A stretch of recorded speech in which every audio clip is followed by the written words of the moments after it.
मार के पानी रेंगेला तारे तार, रेंगेला तारे तार गा रेंगेला तारे तार। माया होही तो आ जाबे खारे खार, आ जाऊं खारे खार गा आ जाऊं खारे खार।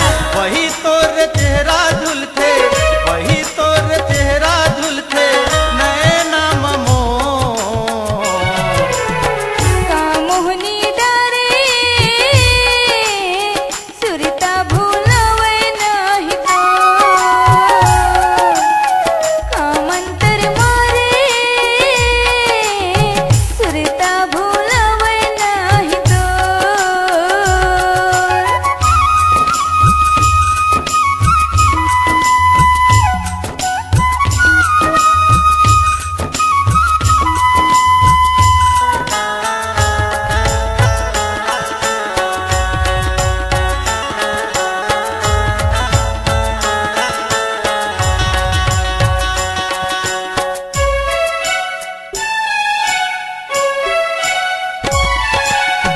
रद्दा तोरनेंगे माउड़े फुटकी वो, उड़े पुतकी कागा उड़े पुतकी ना, मोरे माया लाता बांधे फुटकी वो। मैं बांधे पुतकी कागा मैं बांधे पुतकी ना।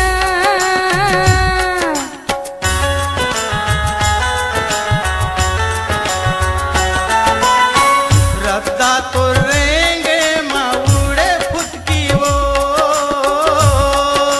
उड़े पुतकी कागा उड़े पुतकी ना, मोरे माया लाता बांधे फुटकी वो। मैं बांधे पुतकी कागा मैं बांधे पुतकी ना। वही तोर चेहरा झुलथे, वही तोर चेहरा झुलथे नैना ममोर। का मोहनी डारे सुरता भूलवे नाही तो, का मंतर मारे सुरता भूलवे नाही तो। वही तोर चेहरा झुलथे, वही तोर चेहरा झुलथे नैना ममोर। का मोहनी डारे सुरता भूलवे नाही तो, कामोहनी डारे सुरता भूलावै नाही तो। का मोहनी डारे सुरता भूलवे नाही तो, कामोहनी डारे सुरता भूलावै नाही तो। का मोहनी डारे सुरता भूलवे नाही तो।